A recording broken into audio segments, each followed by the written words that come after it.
The Galactic Council chamber floated in space, orbiting a neutral world called Vel Prime. Inside the massive station, representatives from 47 different alien species gathered for their weekly meeting. The chamber was enormous, with seats arranged in circles that rose toward the ceiling. Each species had their own special seat designed for their unique bodies. Councillor Thren of the Valari stood at the center podium. He was tall and thin, with skin that shimmered like water under light. Today's meeting was supposed to be routine. They would discuss trade routes, settle minor disputes, and review applications from new species wanting to join their peaceful alliance. But everything changed when the emergency signal came through. A sharp alarm cut through the chamber. All the screens around the room flickered and showed the same image. A terrified face appeared. It was Elder Vosh, a representative of the Tillith people. His species looked somewhat like Earth's amphibians with large eyes and smooth pale skin. "Help us," Elder Vosh's voice cracked with fear. "The Ravagers have come to Kestos 4. Our colony has 2,000 people. Women, children, families. We have no weapons, no military, nothing to defend ourselves. They are bombing us from space. Please, we need help now." The chamber erupted in worried voices. Everyone started talking at once. The Ravagers were known across the galaxy as brutal pirates. They traveled in huge fleets, attacking weak colonies and taking everything valuable before disappearing into unexplored space. Councillor Thren called for silence. "How long before our peacekeeping fleet can reach Kestos 4? A military advisor checked his computer. His face fell. 6 days, Councillor. Maybe 7. Elder Vosh's image on the screen showed pure desperation. "We don't have 6 days. We have hours. Maybe less. They are already burning our cities." The council members looked at each other with helpless expressions. Their rules were clear. Military action required a unanimous vote from all 47 species. That process alone would take days. By then, the Tillith colony would be nothing but ashes. Councillor Nira of the Quilmouth spoke up. She was small and covered in soft fur that changed colors with her emotions. Right now, it was shifting between blue and gray, showing her worry. "There might be one option," she said slowly. "There is a fleet conducting exercises only 8 hours from Kestos 4. They have observer status with us. They are human." The chamber went silent. Then everyone started talking at once again, but this time in shock and concern. Humans were a controversial topic in the council. They had been discovered 3 years ago, emerging into space from their planet called Earth. When they applied for council membership, the review committee had been horrified. Humans evolved as apex predators on a death world. Their planet was covered with dangerous animals, extreme weather, and deadly diseases.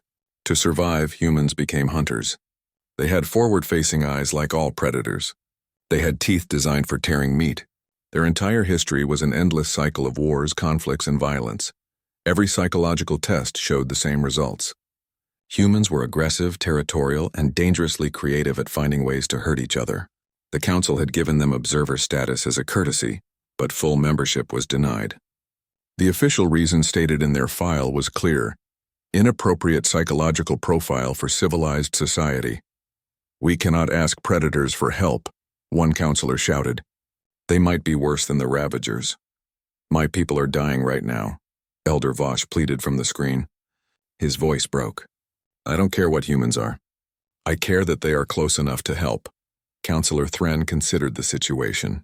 Every instinct told him this was a bad idea. But looking at Elder Vosh's desperate face, he knew they had no choice. 2,000 innocent lives hung in the balance. "Open a communication channel to the human fleet," he ordered. A technician worked at the controls. After a moment, a new face appeared on the screens. It was a human woman. She wore a dark blue uniform with symbols and badges that meant nothing to the council members. Her face was composed, calm, and her eyes were dark and intense. "This is Admiral Hana Kim of the 3rd Expeditionary Fleet," she said. Her voice was steady and professional. "How can we help you, Councillor?" Councillor Thren explained the situation quickly. "A colony under attack. 2,000 civilians in danger. Ravager pirates with 200 ships already bombing the planet.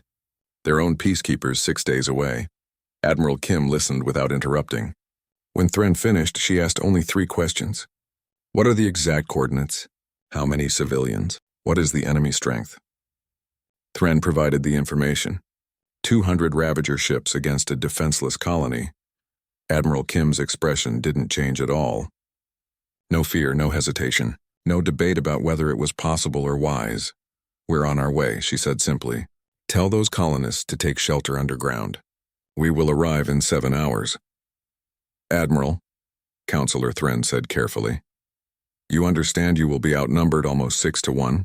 For the first time, Admiral Kim's expression shifted slightly. It might have been a smile, but it looked more like the expression a predator makes before hunting. "Counselor, humans don't count odds the same way you do. We'll handle it." "Kim out!" The screen went dark. The council chamber sat in stunned silence. Counselor Nira's fur had turned bright red, showing her fear. "What have we done?" she whispered. "We gave them permission to hunt," another counselor said quietly. Counselor Thren ordered the long-range observation system activated. If humans were going to fight on behalf of the council, even informally, they needed to watch what happened. Military observers from various species filled a secondary chamber, preparing to monitor the battle. But as they watched the human fleet begin to move on their sensors, something became clear.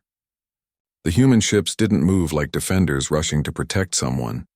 They moved like something else entirely. They moved like a pack of wolves spreading out to surround prey. The humans cut off all communication with the council. Their ships seemed to disappear from sensors, replaced by dozens of false readings and ghost images. It was electronic warfare on a scale the council had never seen. In the observation chamber, military experts watched with growing unease. "They practice this," one analyst said in shock. "These aren't defensive formations. These are attack patterns. They train for this." On the main screen, Admiral Kim's flagship led the human fleet toward Kestos 4 at maximum speed. The ships were ugly compared to the elegant council vessels. They were blocky, covered in armor, and bristling with weapons that looked crude and primitive. But there was something terrifying about them. They looked exactly like what they were: tools designed by predators to kill other predators. Elder Vosh watched from his shelter beneath Kestos 4's surface as the sky above burned. His people huddled in the darkness, parents holding children, everyone praying to their various gods. "Help is coming," Vosh told them, trying to sound confident. The council sent help. But in his heart he wondered if they had simply traded one group of predators for another, and he wondered which would be worse. Above the planet, the Ravagers continued their attack, completely unaware that something was coming for them. Something that had spent 10,000 years learning how to hunt. Something human. 3 weeks had passed since the battle. The debris field around Kestos 4 had been cleared, and the colony was slowly rebuilding. Human ships still maintained orbit, standing guard while council peacekeepers made their slow journey across space. Admiral Hana Kim stood on the surface, watching construction crews repair a damaged school building. Human engineers worked side by side with Tillith workers, sharing techniques and tools. Children played nearby, their laughter a sound that had been missing for too long. Commander Jaewon Park approached with a datapad, his expression troubled. "Admiral, we've finished analyzing the Ravager flagship's computer core. You need to see this." Kim took the pad and read through the files. Her eyes narrowed as she absorbed the information. "This can't be right. I checked it 3 times. The data is genuine." The files showed communication logs from the Ravager fleet. Someone had told them exactly when to attack Kestos 4.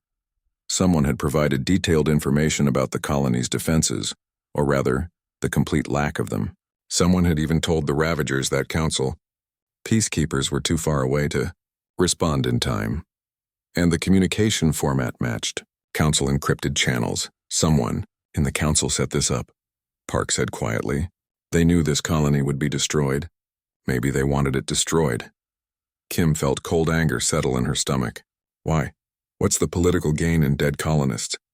The Tillith have been pushing for military reform in the council. Faster response times, more flexible rules of engagement. Elder Vosh has been quite vocal about it. Maybe someone wanted to silence him, or prove that military reform was unnecessary. Kim handed back the datapad. "Secure these files. Multiple copies, encrypted, stored separately. We're going to need proof when we present this." "To whom?" "We don't know who to trust in the council." "Then we trust no one except Elder Vosh. It's his people who suffered. He deserves to know the truth." Far away in the council chamber, preparations were underway for a special session. For the first time in 17 years, All 47 member species had sent their highest representatives. The chamber buzzed with anticipation and tension. Today they would vote on humanity's full membership. Counselor Thren called the session to order. The chamber fell silent as Admiral Kim entered, flanked by Commander Park and Captain Sun-Ho Lee. The humans walked through the massive space, and every alien eye followed them. Some looks held fear. Others showed respect. A few showed open hostility. Admiral Kim, Thren began formally. The Council acknowledges your intervention at Kestos 4. Your actions saved many lives. However, this body has concerns about your species' methods and military capabilities. Before Kim could respond, Counselor Nira activated a holographic display. Footage from the battle played for everyone to see. Ravager ships being torn apart by railgun fire. Human fighters executing impossible maneuvers. The devastating ambush behind the moon. This level of violence, Nira said, is not compatible with civilized society. The Council achieved peace by moving beyond such brutal warfare. How can we trust a species that excels at destruction? Murmurs of agreement rippled through the chamber. Several counselors called for humanity to be restricted, perhaps even quarantined to their own systems. Admiral Kim waited patiently for the voices to quiet. When she finally spoke, her voice carried clearly through the vast space. Counselors, you're absolutely correct. What you saw was not peacekeeping. It was war. Ugly, violent, and brutal. But I have a question for you. Where were your peacekeepers when those colonists needed help? She activated her own display, showing the timeline of events. The distress call reached you at 1437 Standard Time. Your nearest peacekeeping force was 6 days away. You debated for 47 minutes before calling us. During those 47 minutes, 12 more colonists died from orbital bombardment. The chamber shifted uncomfortably. Captain Lee stepped forward. We lost 239 people saving that colony. 239 families that will never see their loved ones again. Every single one of them volunteered knowing they might not come back. That's what humanity understands about freedom. It costs something. Commander Park activated another display showing galactic incident reports. In the past century, 46 colonies have been attacked by pirates and raiders. Your peacekeepers successfully defended 12. 34 were destroyed before help arrived. 3,712 civilians dead. All because your response times are too slow. Your rules too rigid. The numbers hung in the air like an accusation. You built a civilization on the assumption that everyone wants peace, Kim continued. But predators exist. They prey on your colonies because they know your peacekeepers will arrive too late. You don't need to fear humanity. You need us, because sometimes peace requires people willing to fight for it. Elder Vosh entered the chamber, surprising everyone. The Tillith Elder should have been on Kestos 4, recovering from the trauma of the attack. Counselors. Vosh's voice was stronger than anyone expected. I have lived through what your protocols cost. My people buried 163 souls because help came too slowly, but 2,000 more lived because humanity didn't wait for permission to do what was right. He turned to address the entire assembly. I formally petition this council to grant humanity full membership. They have earned it in blood and honor. The chamber erupted in debate. Arguments flew back and forth. Some supported the petition. Others violently opposed it. Finally, Counselor Thren raised his hands for silence. Admiral Kim, this council has one final question. We reviewed your fleet composition and capabilities. The 3rd Expeditionary Fleet that fought at Kestos 4. How many fleets of similar strength does humanity possess? The question everyone had been afraid to ask. Kim glanced at her officers, then back at the council. 13 more fleets of equal or greater capability, plus our home defense armada, which is twice the size of the largest fleet here. Shocked silence fell over the chamber. The implications were staggering.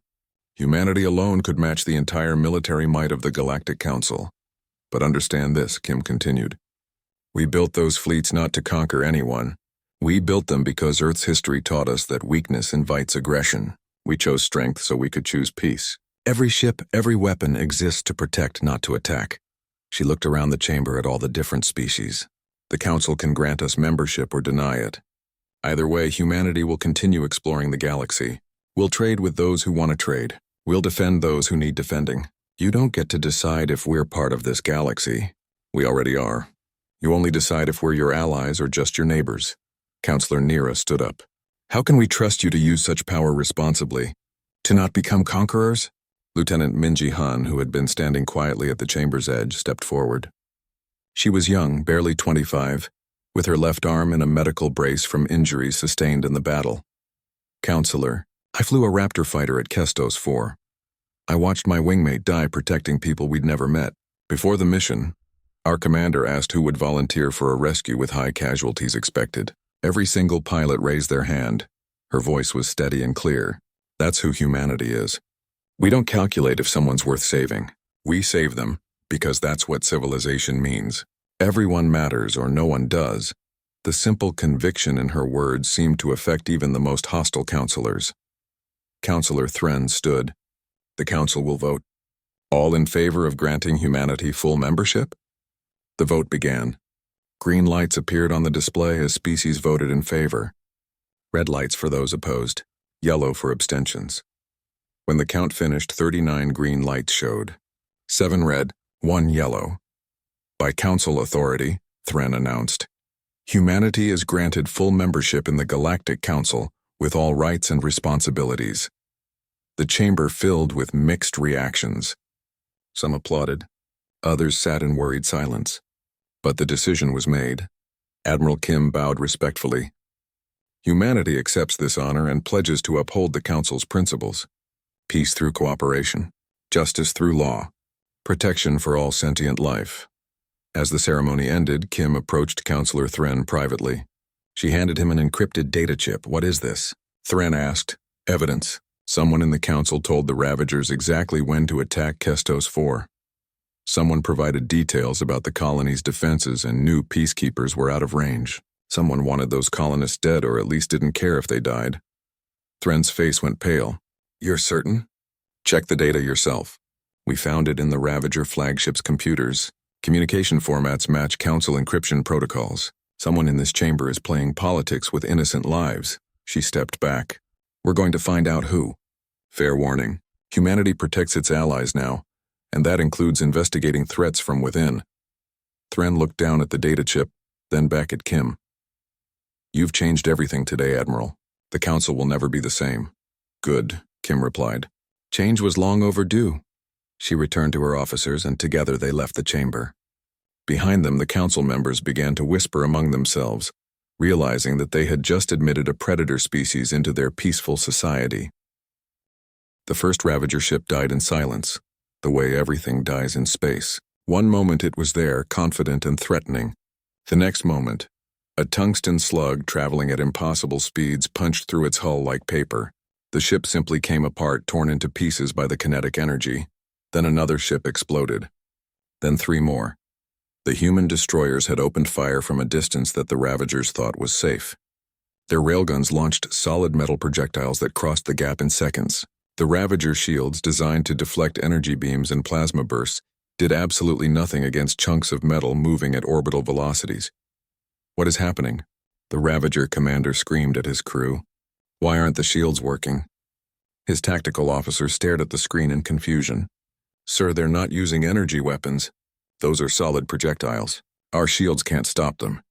In the council observation chamber, Counselor Thren watched the display in stunned silence. Around him, military observers from dozens of species sat frozen, unable to believe what they were seeing. They're using mass drivers, someone whispered, in space combat. That's barbaric. Counselor Nira's fur had turned bright yellow, showing extreme stress. How accurate are those weapons at such range? A technical expert checked the data streaming in from their sensors.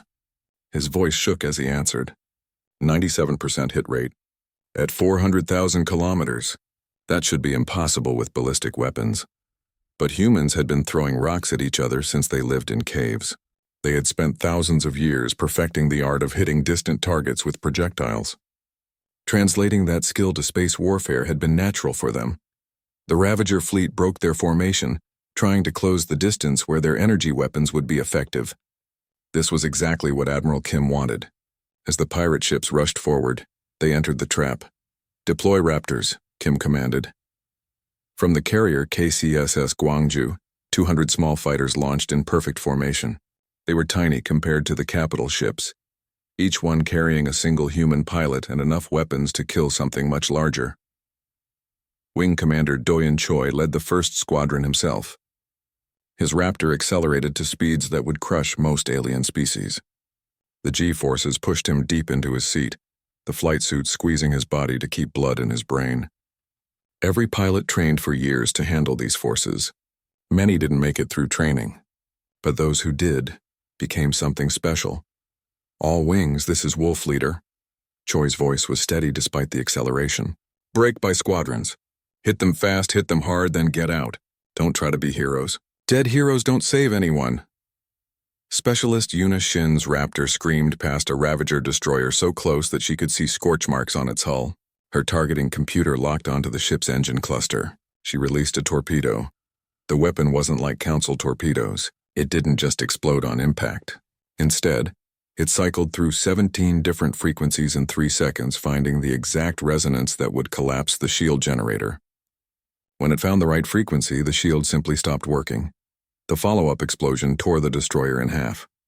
Splash 1, Yuna reported calmly, her fingers already moving to target the next ship. Her heart pounded, adrenaline singing through her veins, but her hands were steady. Training took over. Instinct guided her. The Ravagers tried to track the Raptors with their weapons, but it was impossible. Human pilots didn't fly in straight lines or predictable patterns. They improvised, adapted, reacted to split-second opportunities. Each pilot was an individual predator, hunting with the support of the pack. Within 10 minutes, 40 Ravager ships were destroyed or disabled. The pirates began to panic. Focus fire on their capital ships, the Ravager commander ordered. Forget the fighters. Kill the big ones. The order made sense by normal warfare logic, but human warfare wasn't normal. 36 Ravager ships converged their fire on the destroyer KCSS Mokpo. Captain Sun Ho. Lee watched the energy readings spike as beam after beam hammered his shields. Shields at 40%. His tactical officer reported 30%. 20%. Shields failing! The shields collapsed. Energy beams cut through the destroyer's armor like a blowtorch through ice. 17 crew members in the starboard section died instantly as their compartment was exposed to space. Alarms screamed across the ship. Lee wiped blood from his forehead where a piece of metal had cut him. Seal the breach. Redirect all power to weapons. Prepare kinetic package for launch. Sir, his first officer said urgently, we're dead in space. We should evacuate. Lee's eyes were hard as stone. We evacuate after we fire. Those colonists need us. Load the package. The Mokpo's main weapon was a magnetic accelerator that ran the length of the ship. It could launch 6 tungsten rods in rapid succession, each one carrying enough kinetic energy to crack a moon. Lee's crew had never fired it in combat before. The weapon was considered too destructive, too difficult to control, but there was no room for hesitation now. Fire, Lee commanded. 6 rods of tungsten launched from the dying destroyer. They accelerated to 20% of light speed, becoming invisible streaks of metal. The Ravagers never saw them coming.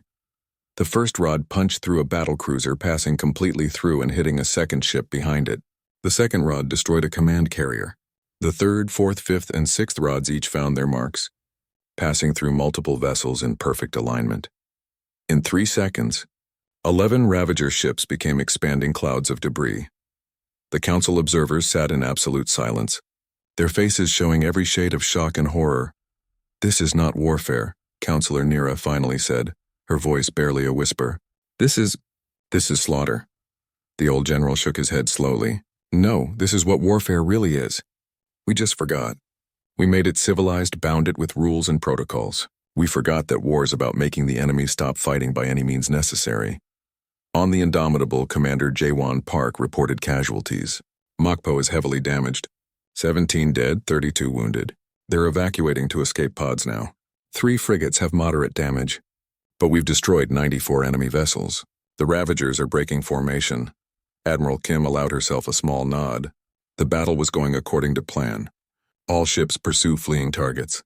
Accept surrenders, but don't stop attacking until they do. And someone get a recovery team to Mokpo's crew. I want every survivor picked up.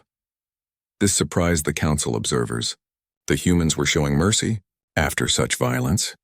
They're recovering their wounded, an observer noted. Even though it exposes their rescue ships to fire, they're also recovering Ravager escape pods, another added, checking the sensor data. Why save enemy combatants? The old general smiled sadly. Because they have rules too. Different rules than ours, but rules nonetheless. They're predators, yes, but they're predators with a conscience. That might be the most dangerous combination of all. Captain Sun-Ho Lee was the last person to leave the Mokpo. He made sure every surviving crew member was in an escape pod before climbing into his own. As the pod ejected, he watched his ship drift, dead and broken but victorious. "Sorry, old girl," he whispered. "You deserve better." The pod's radio crackled. "Mokpo Actual, this is Rescue 7. We have visual on your pods. Hang tight, Captain. We're bringing you home." Lee smiled despite the pain from his injuries. Home. These young rescue pilots didn't even know him personally, but they called it home. That was humanity in a nutshell. The pack took care of its own. Back on Kestos 4, Elder Vosh heard the change in the sounds above. The explosions from orbital bombardment had stopped. His communication device buzzed with an incoming message, a human voice, calm and professional. "Kestos 4 Colony, this is Admiral Kim of the Human Third Fleet. The skies are clear. You are safe. The Ravagers have been neutralized. You can come out now." Vosh couldn't speak. His throat was tight with emotion. Around him, his people began to cry. Some from relief, some from shock, all from the sudden realization that they had survived. "Thank you," Vosh finally managed to say. "Thank you." "No thanks needed," Admiral Kim replied. "Just doing what's right. We'll maintain orbit until Council peacekeepers arrive. You're under our protection now." As the colonists began emerging from their shelters, they looked up at the sky. They couldn't see the human ships with their eyes, but they knew they were there. Deadly predators standing guard over prey. And somehow that made them feel safer than any number of peaceful Council ships ever had. The flagship was called KCSS Indomitable, and its bridge hummed with quiet activity. Admiral Hana Kim stood at the center, her hands clasped behind her back watching the tactical display. Around her, officers worked at their stations with practiced efficiency. Commander Jae-won Park approached with a data tablet. He was a solid man with short black hair and the calm demeanor of someone who had seen combat before. "Admiral, preliminary analysis is complete. 200 Ravager vessels confirmed. Mixed classes, mostly cruisers and destroyers. They're using standard pirate tactics, scattered formation for maximum planetary coverage." Kim studied the numbers. Her fleet had 37 ships. By any normal calculation, this was suicide. The Council fought with energy shields and directed energy weapons. Elegant warfare where the side with more ships almost always won. Their computers could calculate the outcome before the first shot was fired, but humans didn't fight like the Council. "Designate their flagship," Kim ordered.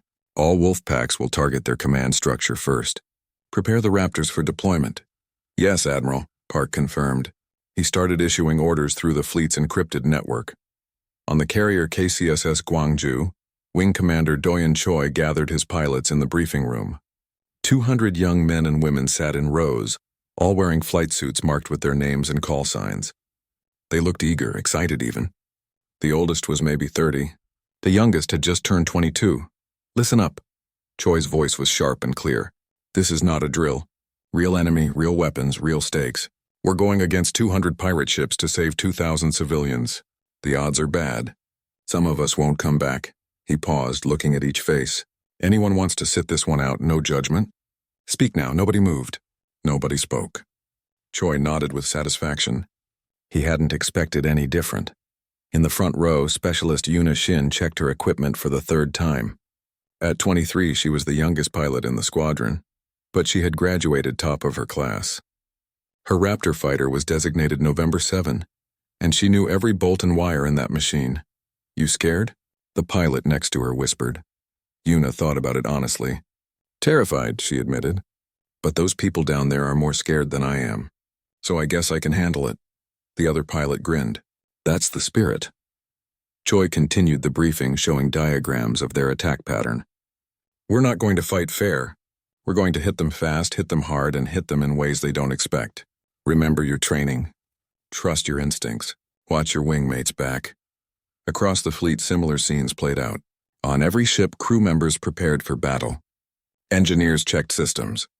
Gunners loaded ammunition. Medical teams prepared their stations for casualties they knew were coming. In the Council observation chamber, Alien military experts watch these preparations with growing confusion.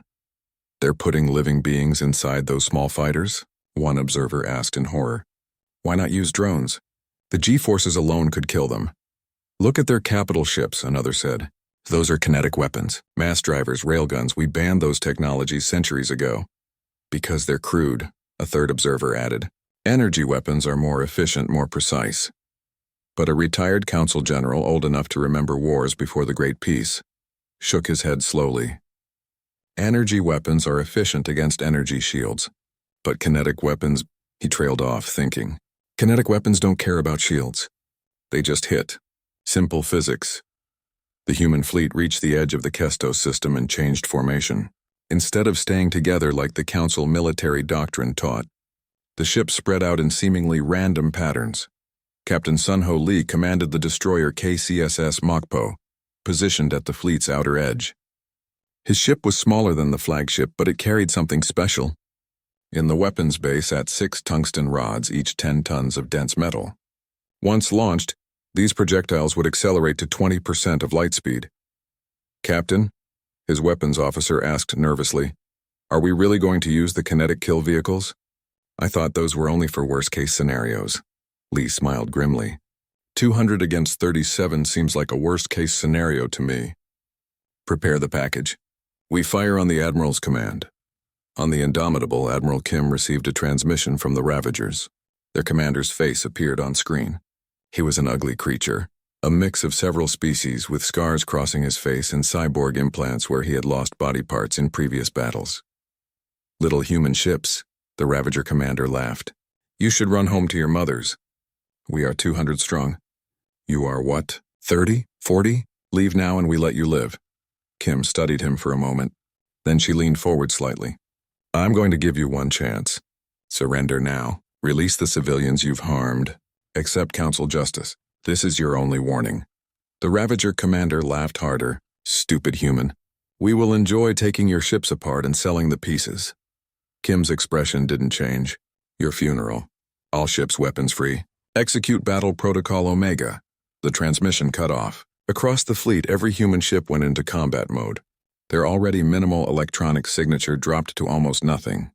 Stealth systems engaged. Electronic warfare suites began broadcasting interference on every frequency the Ravagers used. Commander Park watched his tactical display.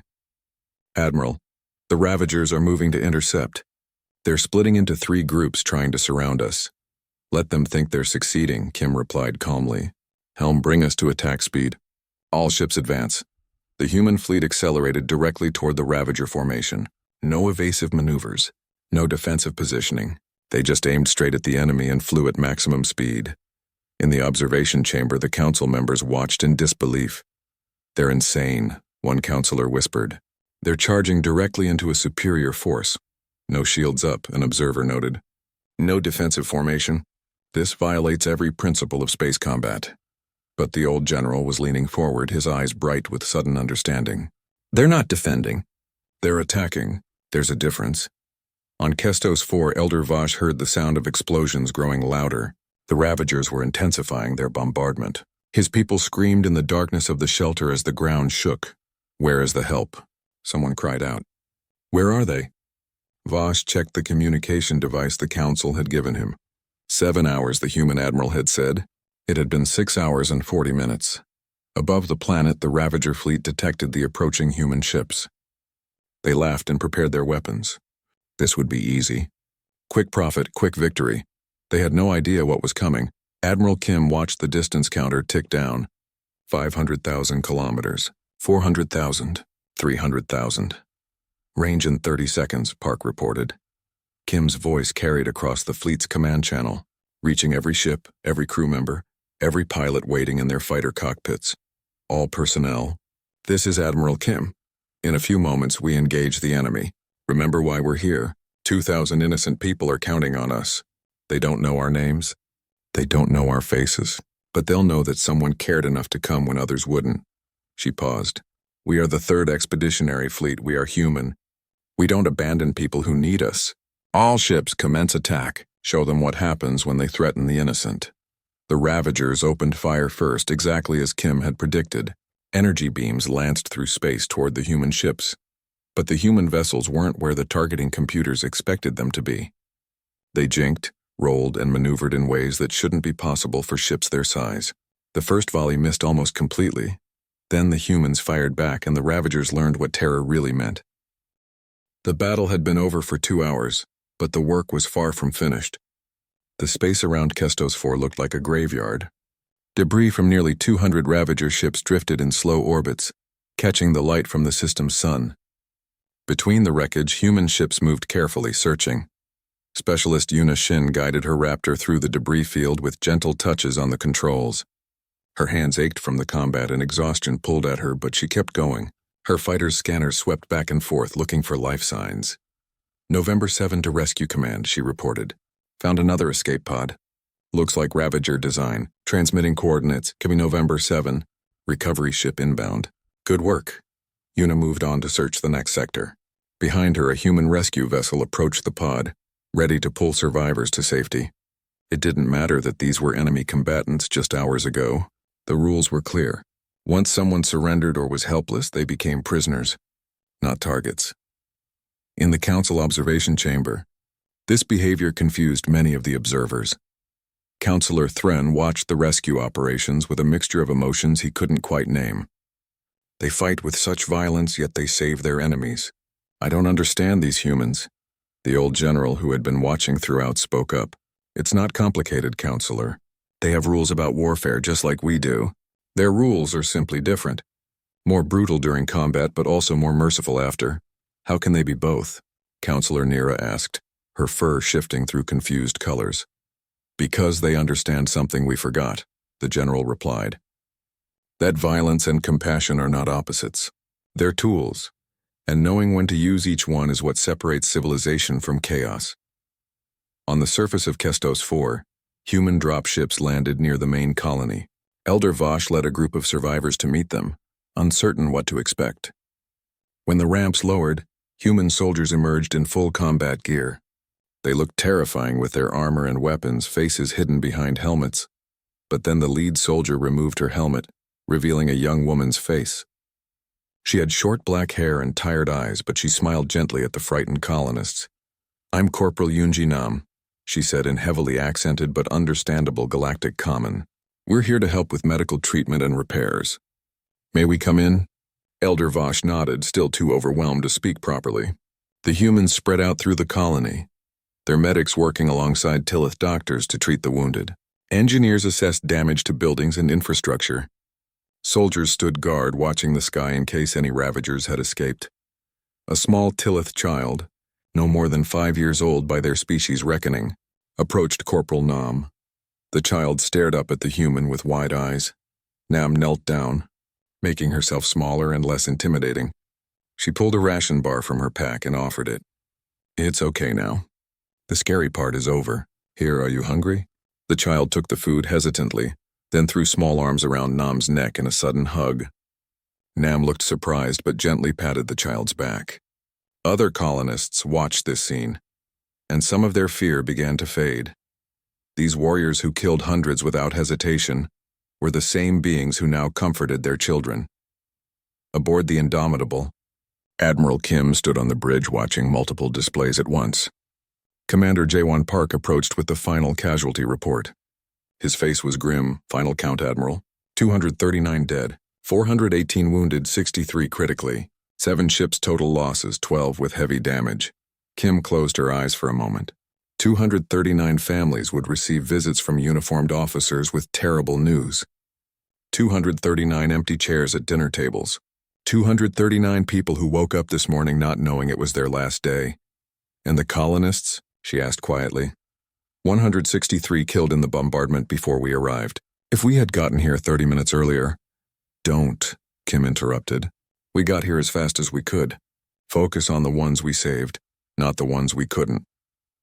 Park nodded, but the weight of those numbers hung in the air between them. War always had a cost. The question was whether the cost was worth paying. A communication came through from the Council. Counselor Thren's face appeared on the screen. Admiral Kim, on behalf of the Galactic Council, I thank you for your intervention. Your actions saved many lives today.